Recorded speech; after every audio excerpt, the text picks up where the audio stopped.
Welcome to everyone who's able to jump in now. I appreciate you all joining us. This is 40s Unfiltered. You ain't never heard a conversation like this. This is your boy Shon Hyneman with Jason Lockhart. what's up, Jason? How you doing, man? Man, I'm good, man. I'm good. I'm just glad to be alive, man. Getting ready to embrace this new year, 2022. And I'm just excited, man. Yeah, man. This is. I'm looking forward to this year. Today's topics. I don't want to waste any time. We're going to discuss loving our wives, and then we're also going to discuss don't become who hurt you. So this is going to be a very interesting show. What's up, Vince? My dude Vince is in the group chat. What's happening? Um, yeah, man. So let's talk about this because I think in this day and age we need to display loving our wives and not just Instagram love, right? Because I think the whole thing, even with the Megan Good and the Devon Franklin divorce, I think a lot of that people were hurt because they were just like, oh my God, they were like the perfect couple, and it Right. didn't work, right? Or in the world's eyes, it didn't work. I would say, you know. Um, but I think the problem with that is we don't, and my wife and I was talking about this the other day, we don't see what goes on off of social media. Correct. Correct, You, man. Correct. you know what I'm saying? We don't see that. And I'm just like, we can't just judge people because they divorced. We don't know what happened behind closed doors. All we can do is make assumptions. Correct. You know what I'm saying? So uh anyway, I'm saying is I think it's important because again, we only see people's social media highlights. But in real life, the work is when you're off social media. Correct. The Correct.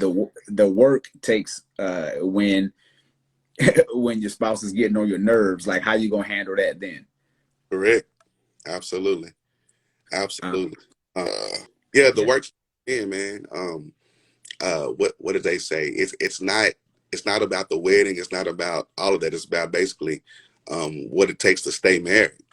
And I think what social media and just the nuances of today, what it has really started was some bit of, I guess, I don't want to use the word loosely, but some type of like narcissism. Because you have here, um, we only get to show what's good. We don't get to show you all the bells and whistles. I can easily come on here and take a picture of myself or take a picture of something and filter it and make it look perfect, And I could easily post a picture of a car that's really not mine and say it's mine. So it leaves that illusion that everything is perfect.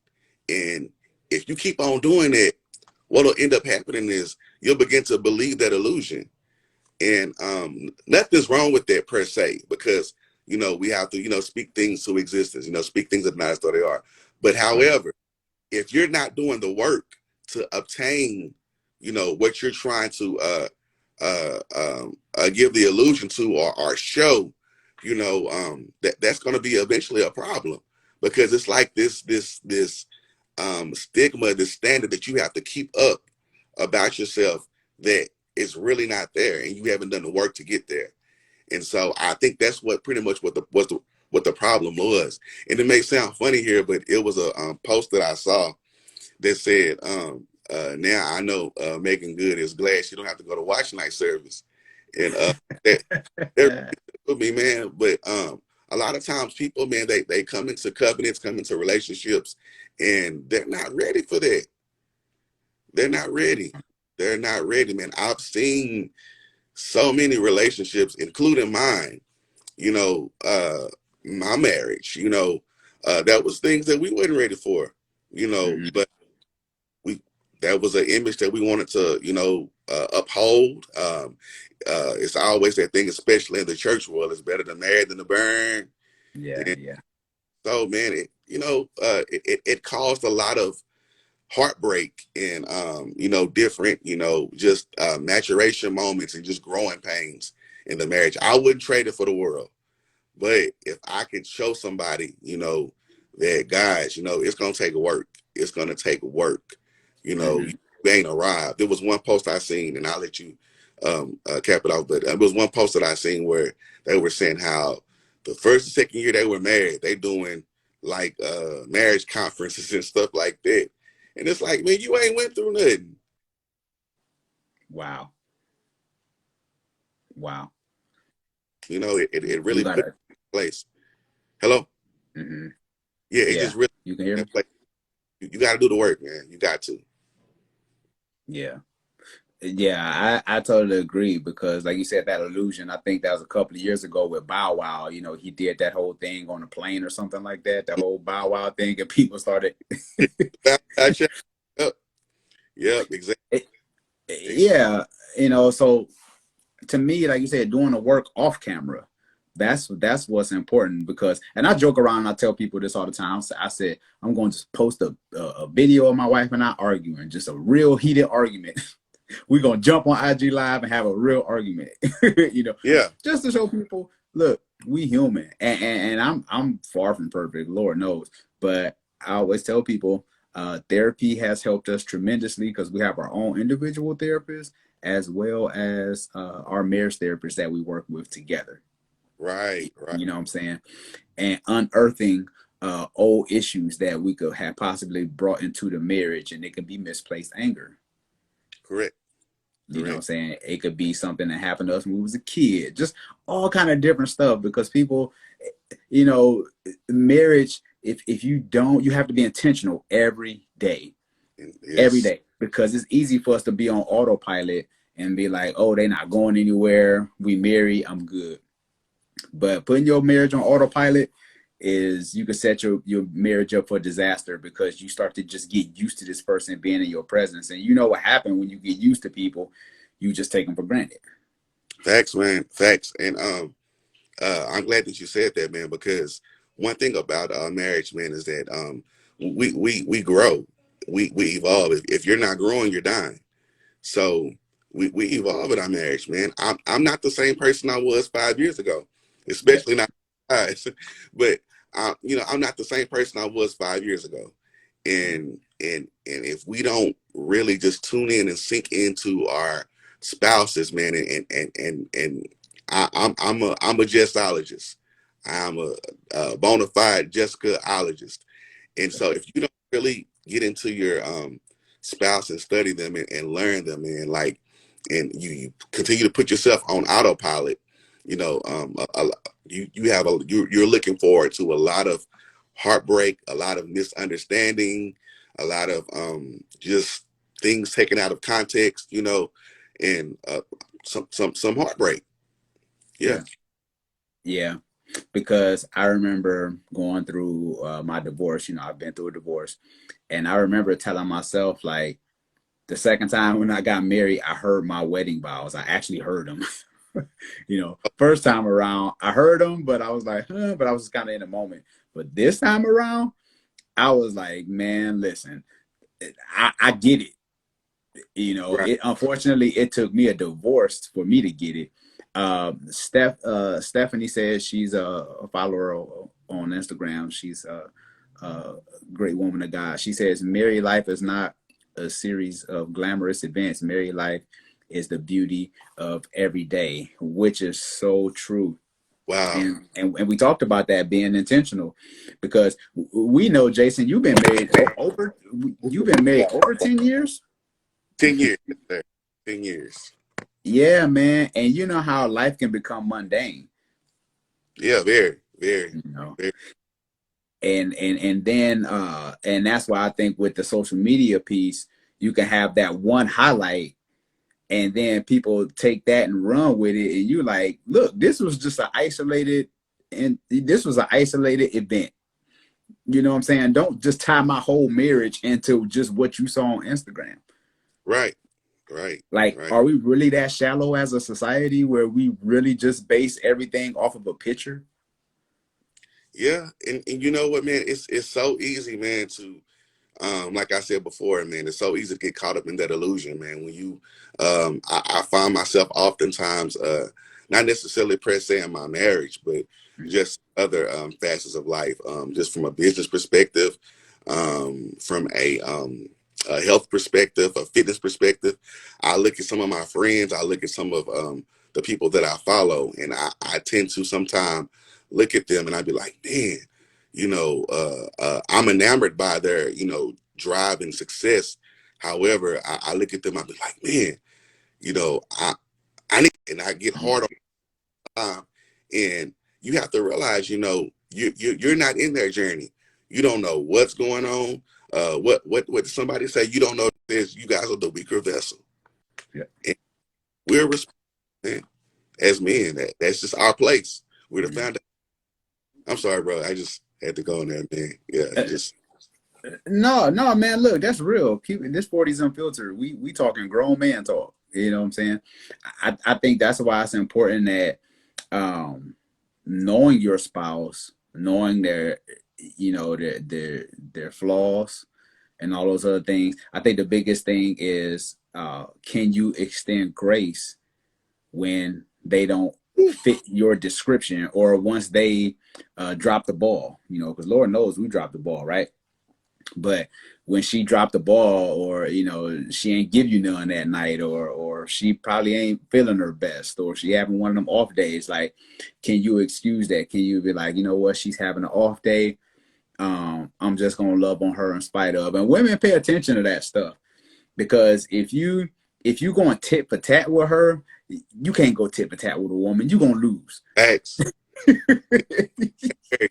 And tit for tat sign of emotion that it shows a deficit in the emotional EQ that you have, and that's one area you will never be the woman in, and that emotional area. You please, like, brothers, I'm just telling you from firsthand experience, like, if you try to go there, man, in an emotional realm, you're gonna lose, because that's not what we were designed to be.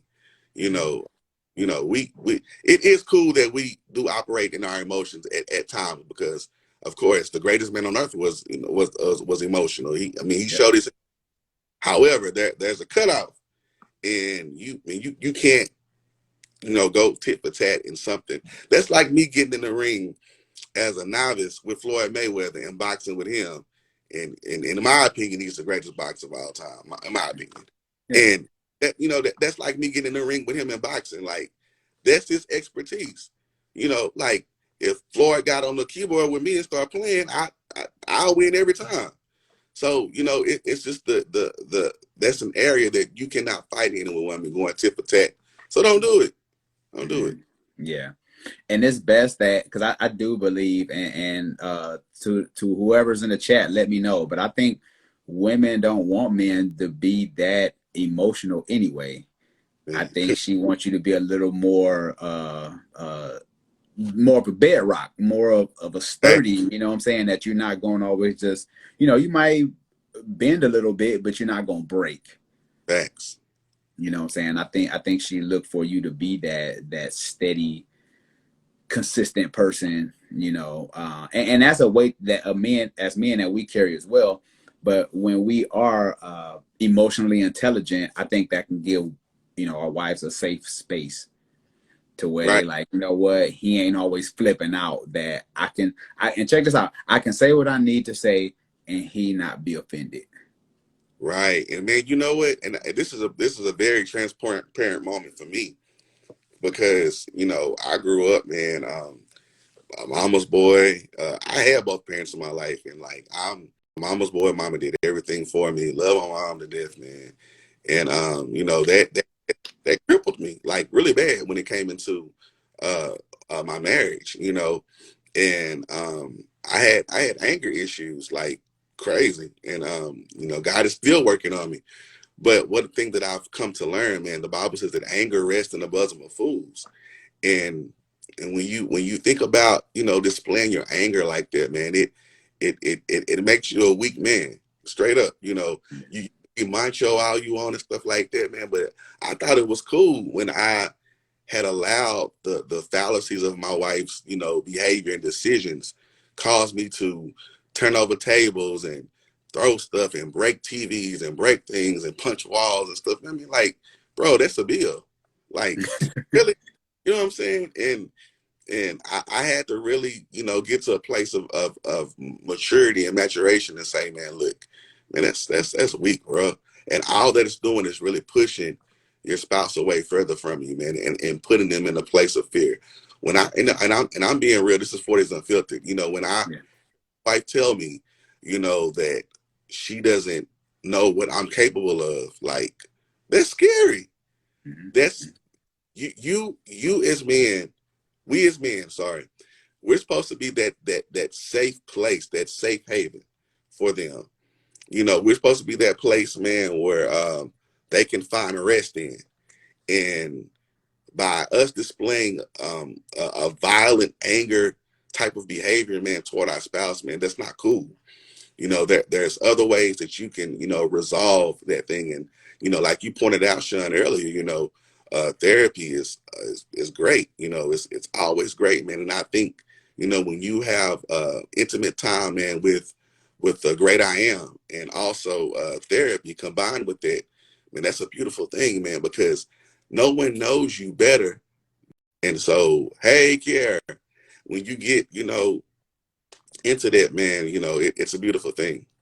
Yeah. It's Yeah, I agree because there was so much stuff I had to learn going through my divorce and realizing where my shortcomings were. And I was like, man, I'm not going to take this into my next marriage, because I struggle with that emotional maturity, like withholding love and conditional love. Like if I'm mad at you, I'm like, don't touch me, won't talk to you for days. You know what I'm Wow. saying? It's just like you just roommates. You just sitting there like, really? Like we married, so we just not talking, huh? And to me, that wasn't fair. But I wasn't able to work through my feelings to give her what she needed. And that was my emotional immaturity because of the way I grew up, because I didn't get that love and affection growing up as a kid. But I didn't put two and two together until I went to therapy and was like, oh, this is where I'm screwing up at, you Yeah. know.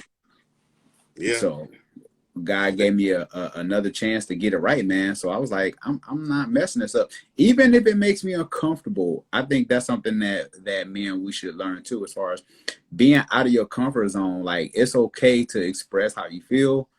It's okay to to actually listen and not try to fix it.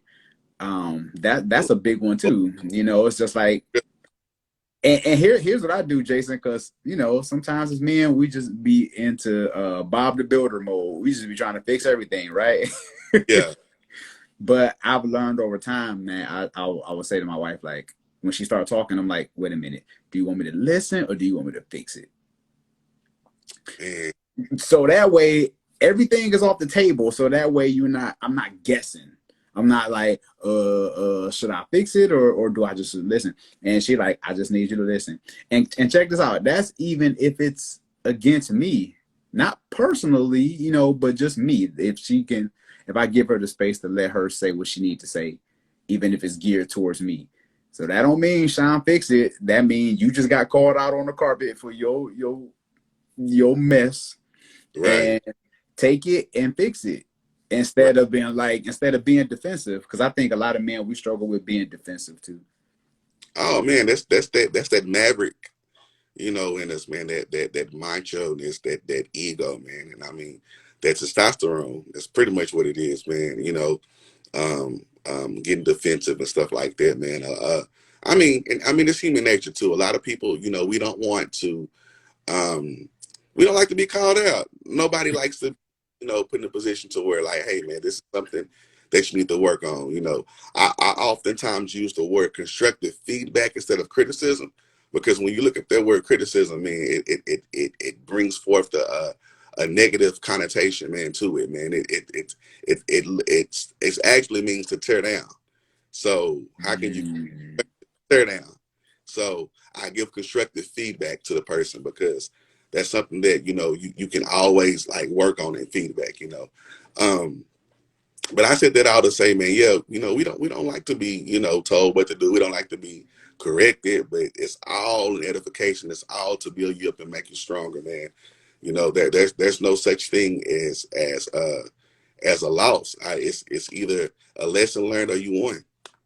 You know, Yeah. e- e- so yeah, And with the lesson though, it's like, yeah, did you really learn from the lesson? Because there's always teachable moments. It's did you really catch what was said? It's almost like being in class. Your teacher will tell you something, and you will try to figure out the problem, and they be like, "Did you get it?" And you like, "Mm-hmm." But you just saying that just so she can leave you alone, facts. opposed to like, okay, you got it. Okay, well, go work this question out. Yep. It's funny you said that because we have a concept structure that we go by as teachers, and Kiara can correct me if we still do that. But how I do, we do, and then you do. And the independent, you do is the independent part of the lesson where the student takes what the teacher has taught them because they performed it first, and then they did it together, and then they do it individually.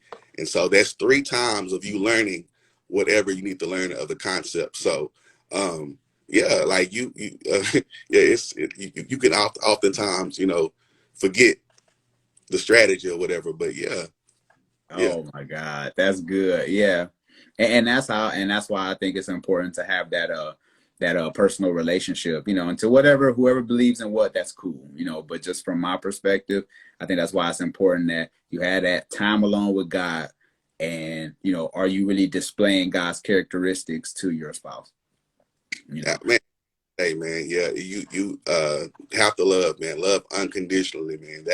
That's the key concept of it, man. You husbands, I mean, whatever walk of life, whatever background that you have, as far as higher being concept, I've even done research and showed where a lot of people who were unbelievers just looked at the story of Christ and just saw his characteristics and behavior and just modeled those. They didn't necessarily believe that, of course he was who he was, in our beliefs, Christians, but they took his example of character and they studied it. And if you look at the way that they compare him to being the groom, and which is our place, and of course the bride, which is the wife, and the way that the Bible says, love your wives as Christ loved the church.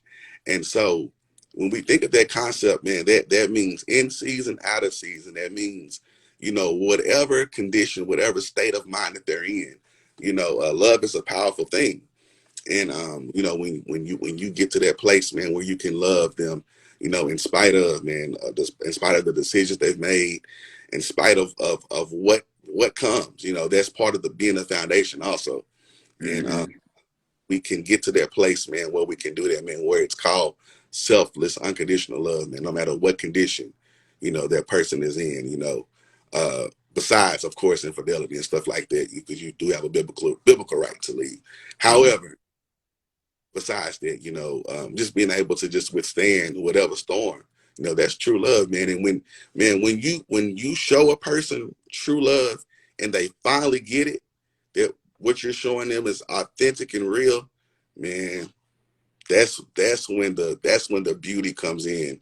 That's Mm-hmm. when the cohesiveness comes in. That's when the flow comes in of real, just passionate, just great love, man. That's when you really display the portrait of Christ, man, in the church, man. When they finally get it.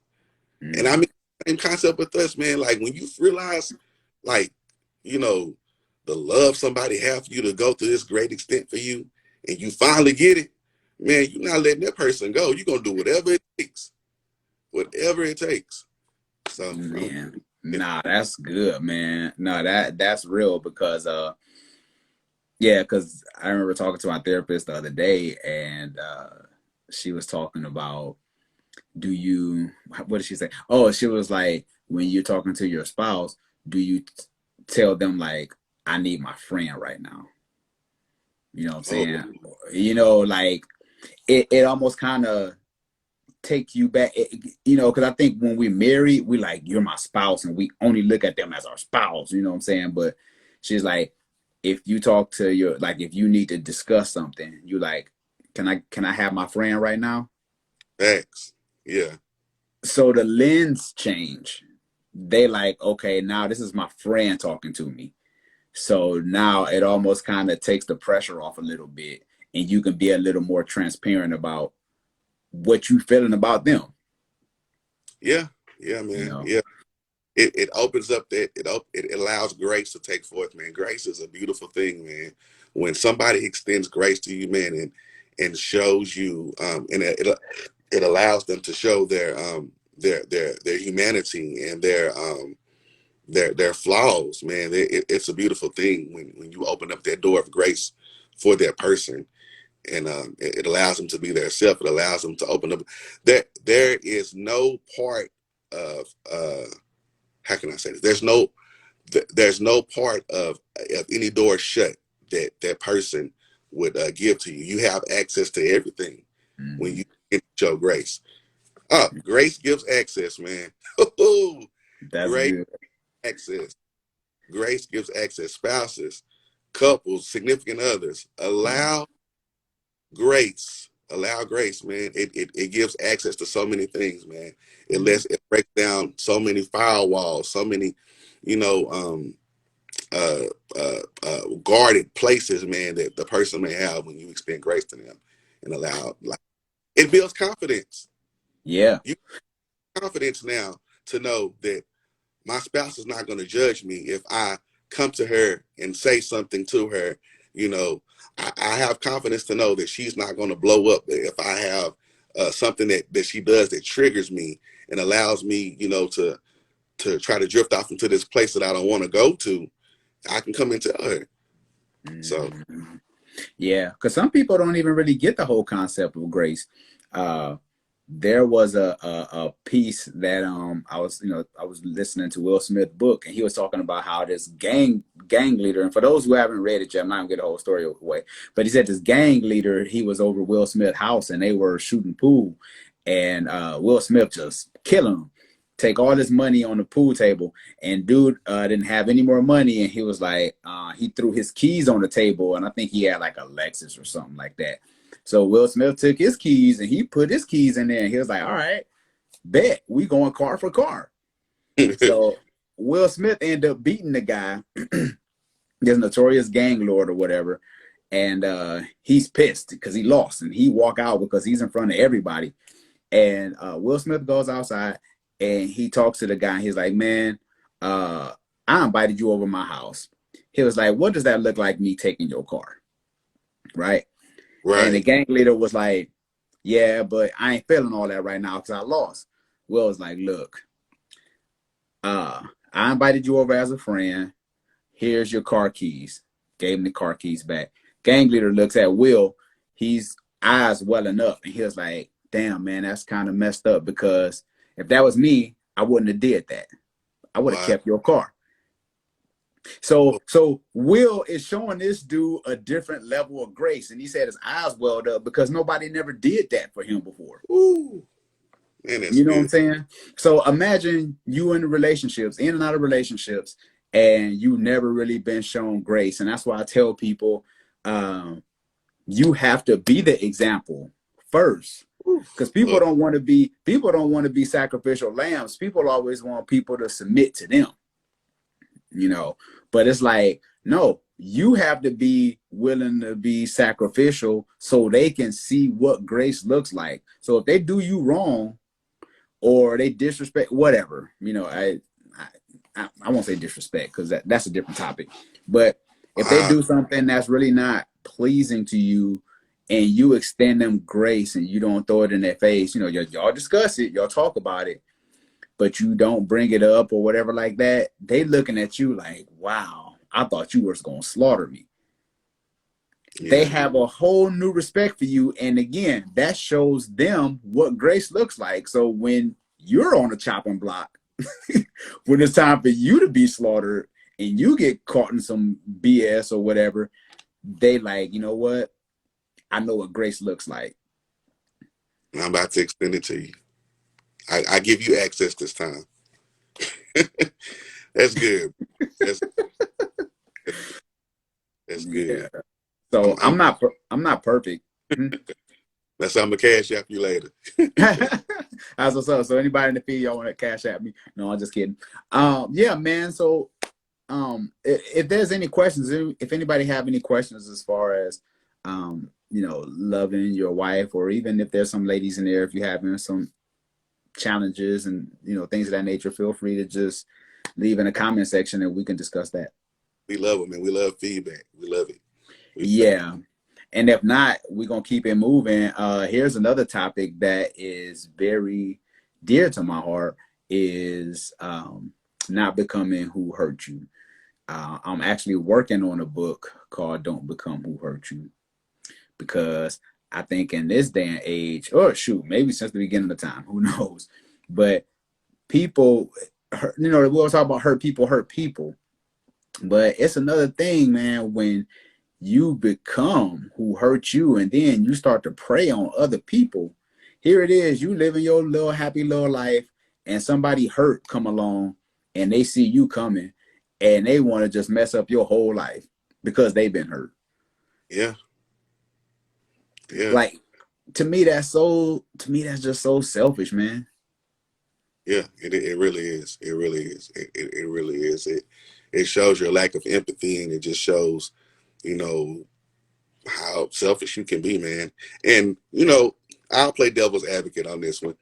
A lot Mm-hmm. of times we do it because we just don't know. It's subconscious, and um, a lot of times, and I believe that's called internal bleeding. People, there's been several times where people have died, from a medical perspective, from internal bleeding, and they bleed and they don't even know it.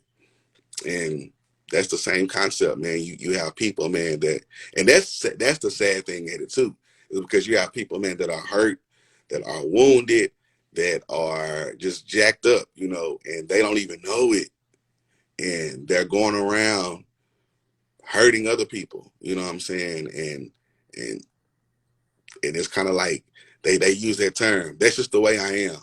Oh my God. Been like that my whole life.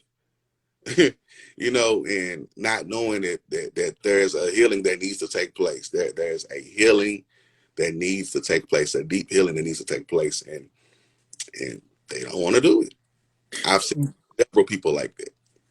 But why is it that people feel the need to jump in a relationship?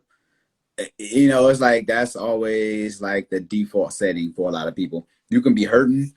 Like that old adage, people say stuff like, the quickest way to get over somebody is to get under somebody else. And I'm just thinking like, don't do it. Don't do it. Don't Yeah. do it. Yeah. Because what happens is you rack up these bodies mentally, and then by the time you actually get the person that you want to marry, you a hot mess because you just been killing everybody. And You know what I'm yeah, saying? yeah, yeah, So yeah. I mean, you're right, man. You're right, and like I said, that's the thing about it too, man. I think it shows also the lack of self awareness and self love on your end.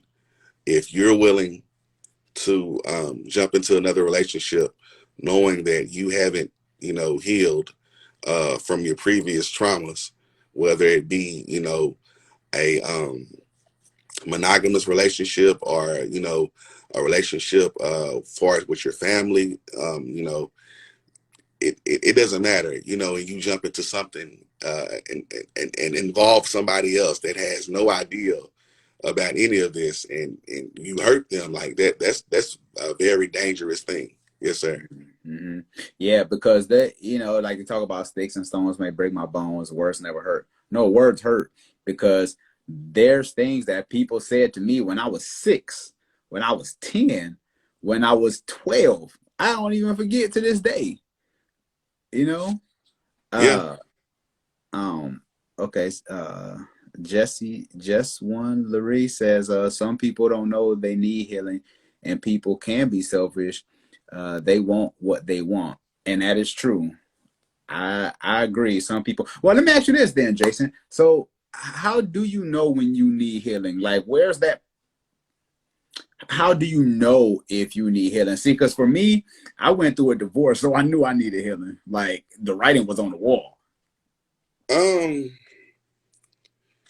that's a good question. I think it's uh cycles when you see repeated behavior. When, Mm, when you see you know how they say you attract what you are? yep. When you're attracting the same type of relationships and you end up having the same type of like trauma or complex things in your relationship or problems, when those same type of problems arrive, just different faces, that should be an indicator to you saying, I need to, clean out myself. There's something in me that is allowing me to attract the same people and attract the same problems.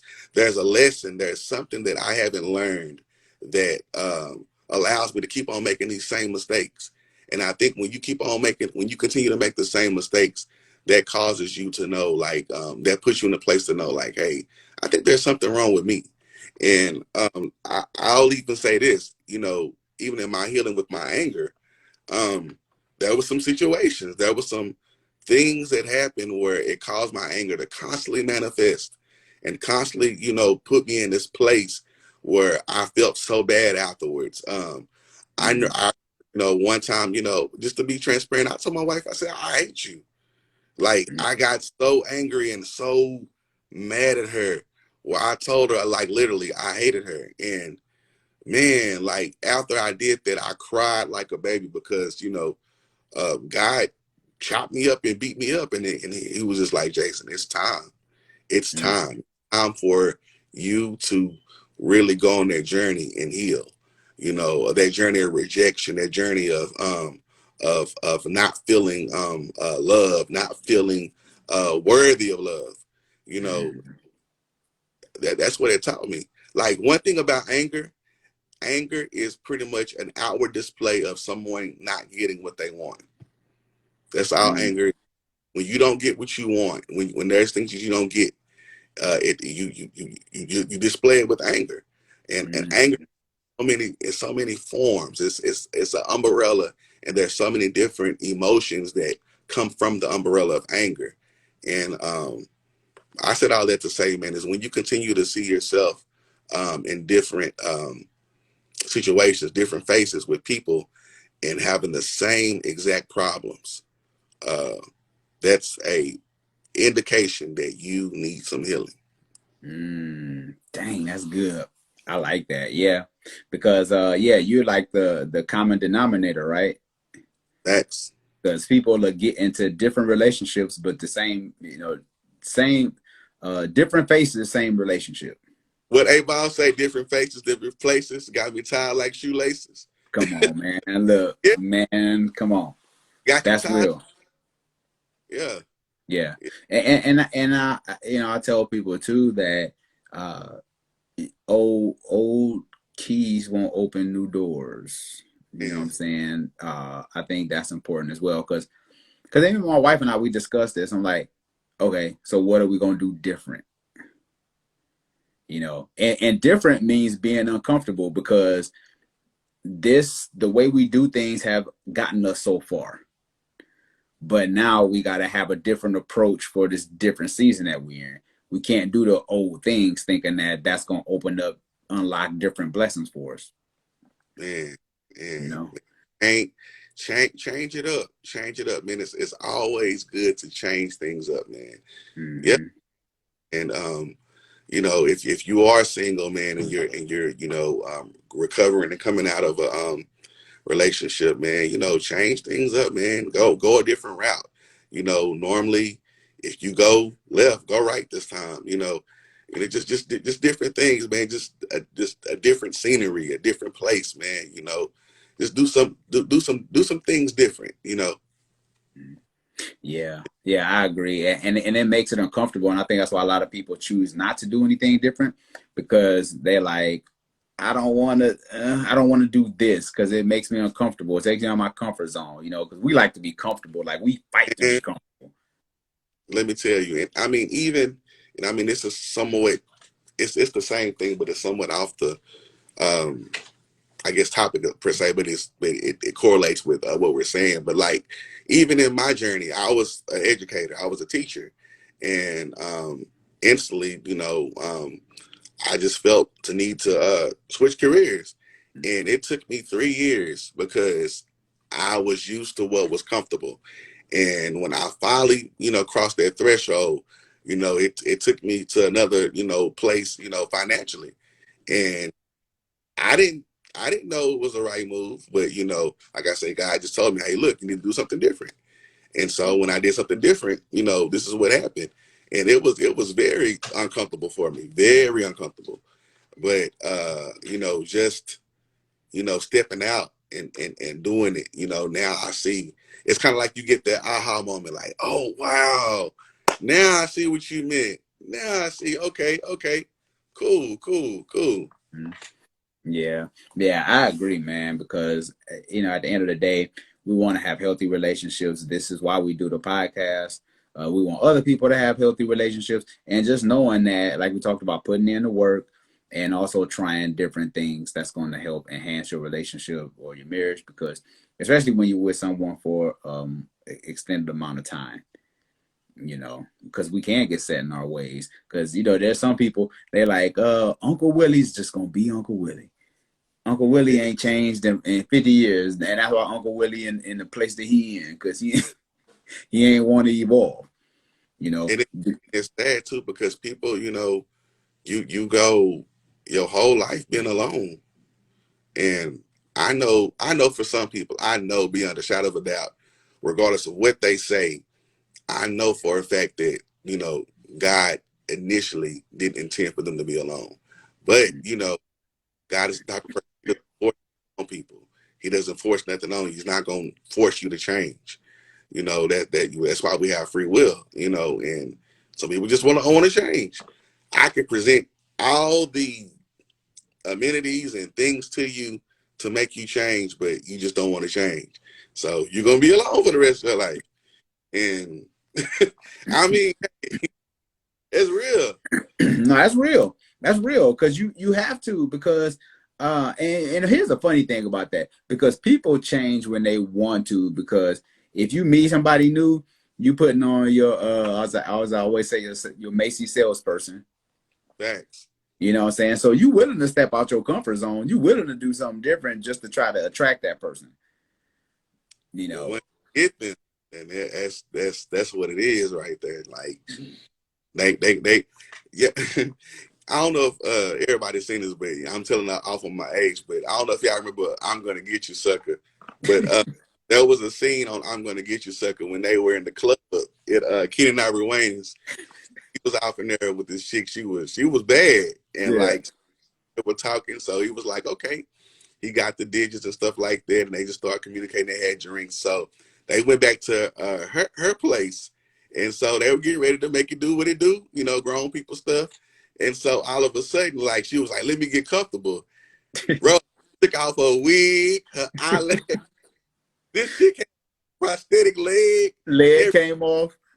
It just goes to show you, man, how like a lot of times we can go into things, man, and see things for what it is, and then when we're caught in that trap, and it's finally time to like unmask and stuff like that, you get a whole different person than what you saw before. And that's how it is in relationships, man. We, like you said, we put on that Macy's sales dress, that Macy's sales thing or whatever, and we get the person, and then all of a sudden, straight goodwill. For real. Yeah, right. And then the sad thing about it is whoever you're with, they chasing that Macy salesperson who you presented at first. Oh man, that's good. That is good. Man. That is They good. they so that's why you have the great continental divide because of what you sold this person on. They like, I love that, you know, Man, but you lied and just you took off your prosthetic leg and your wig and you took everything off and you're like, all right, here I am. But they like, no, I like the this, person I saw at the bar. what Smokey say? God damn, he said, "Oh, you look like Freddie Jackson."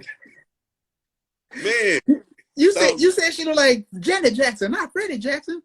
Yeah, man. Like, so yeah, that's how it be, man. Like that's the illusion. That's the illusion again, man. When you get into that illusion, man, and you get a wolf ticket, man, instead of a ticket, to a great concert, you get a wolf ticket, and Yeah, man. So I think it's better that I think it's best that a lot of us would just be you up front. I think because I had a lady on I went live one time and we was talking about dating should be easy because most people are like, all right, I just I want this one thing or whatever you do.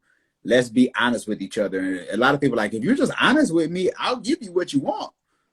You know what I'm yeah, saying? So I'm yeah, like, dating got must be easy. I'm like, man, I'm missing out. Everybody talking about just keeping it real and just being honest. I'm like, okay, well, if that's the case, then dating should be easy. But so many people are in fear of not being accepted for who they really are, that they willing to go above and beyond who they're not. You don't like going skydiving. You just went skydiving because they like skydiving. You, man, you man, damn near died on your way jumping right. out the plane trying to impress this person. You don't Right. like skydiving. Right. I understand the concept of compromise, but we ain't even built the rapport yet. Like I'm just yeah, like this is crazy. This is crazy. So you should just again be upfront with that person and just be authentic as possible, man. Yeah. And explore the other way, you know? Yeah, man. But all in all, the whole thing. I know we went on a tangent, but all in all, about the don't becoming who hurt you. I think that's important because we can stop the cycle of unhealthy relationships if somebody is willing to take that L, if you will, or learn that lesson. And say that I'm not going to, just because you did me this way, I'm not going to repeat the cycle to somebody else. you Yeah. know you can be like, oh, okay, you played me, but don't let that consume you, and then you go do it to somebody else. It's like, no, I'm gonna consume this, and I can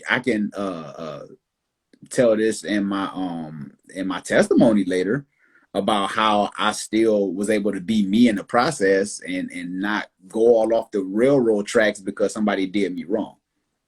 Right. So let me ask you a question, bro. So how was it, in you and sisters dating process, how was it you letting her that, this was your second marriage? I'm sorry, second marriage, but you were divorced previously, and you were looking to move on. How was that communicated? Like, was she open, or like well, of course she was open because look at you guys now, but how was that process?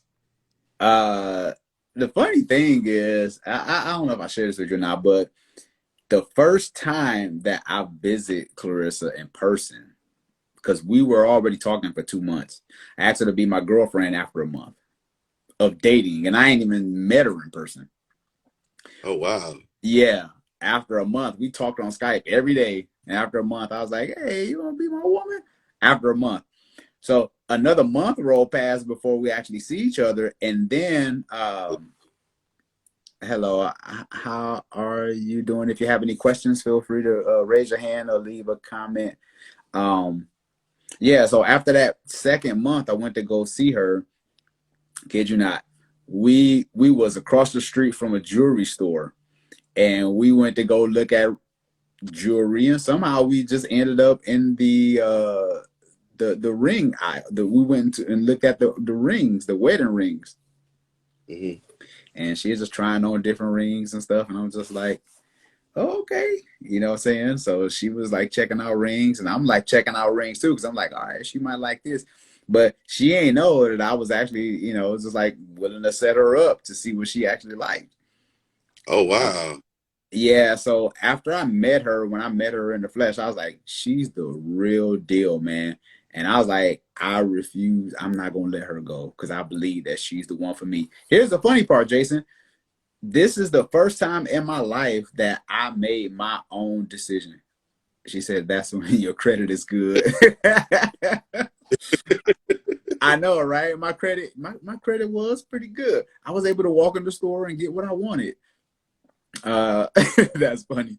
Um, but yeah, I told myself after we met in person that first time, I spent the weekend. We kicked it, hung out, or whatever. Everything was perfect, man. That next month, I went to the mall. I said, you know what? If the ring that she wants is there, because I went back to Arizona, I went back home. If the ring that she wants is there, I'm gonna get it. And the ring that she liked, the cut, everything was there. And I was like, Wow. all right. So yeah, and I proposed to her over Skype. Oh, dang. Oh, wow. Wow. Yeah, yeah. So that was crazy, man. I think we still got. It was Jason. It was like I had a little ring, like, "Will you marry me?" Yeah.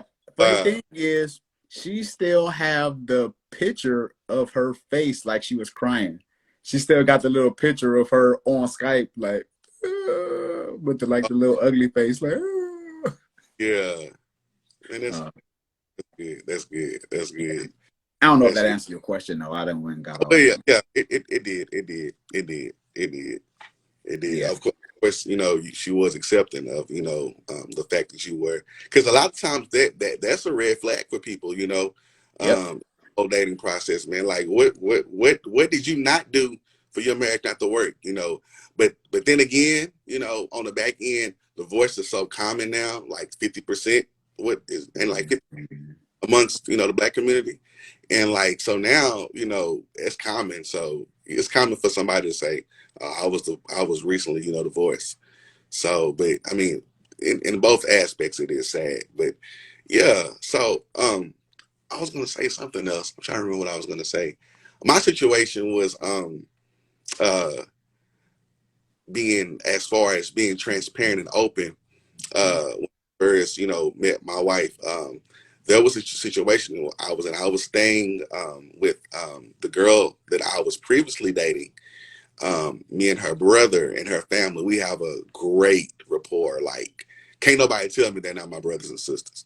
Mm. And so we had an apartment together. And so the girl that I was actually dating, that was her brother. So she fell on hard times and she had to come live there.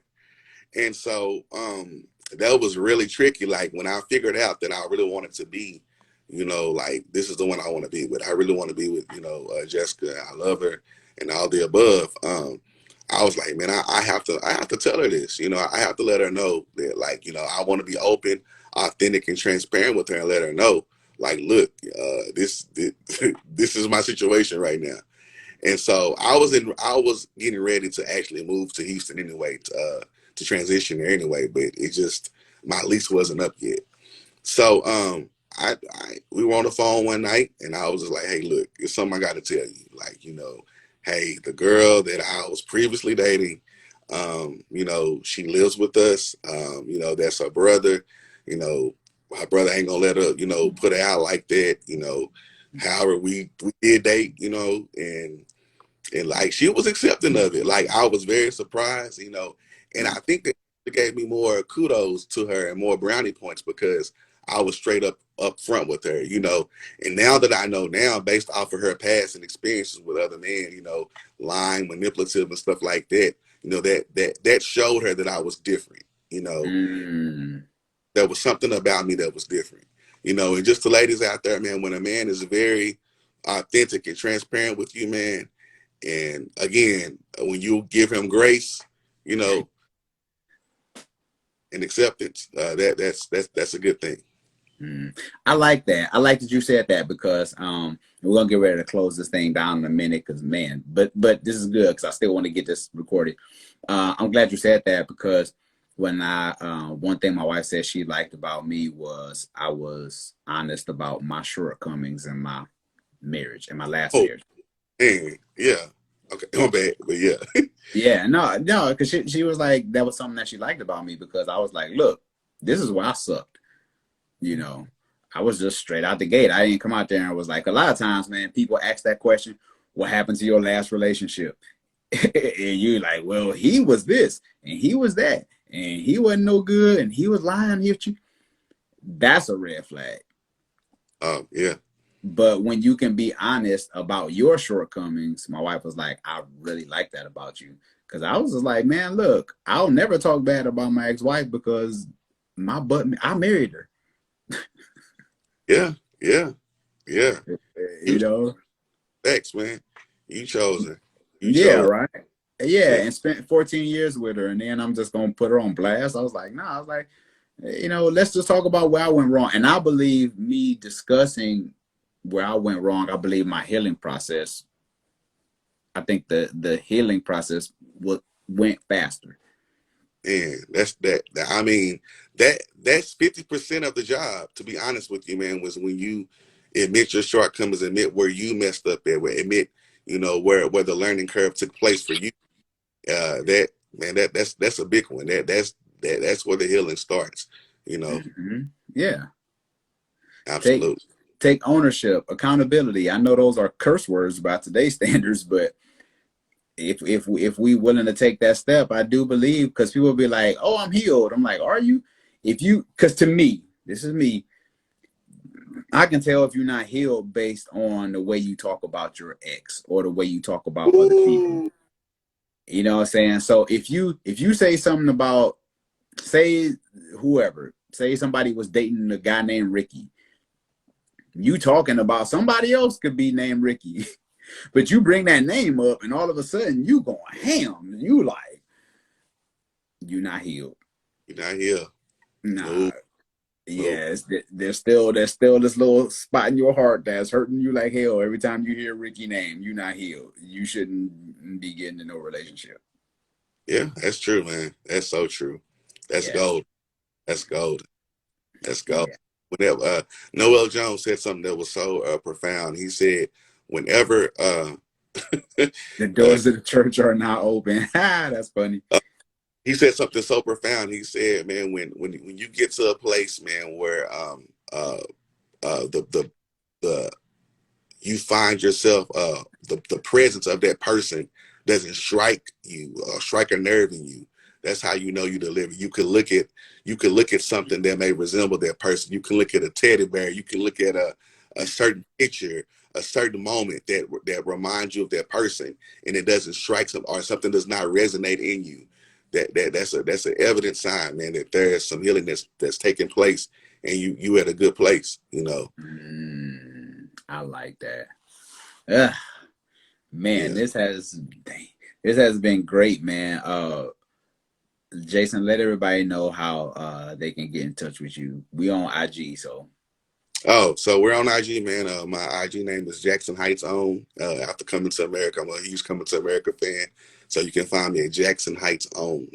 That's how you can find me. Facebook of just my name itself. Yours truly, Jason Lockhart. Mm, cool, cool.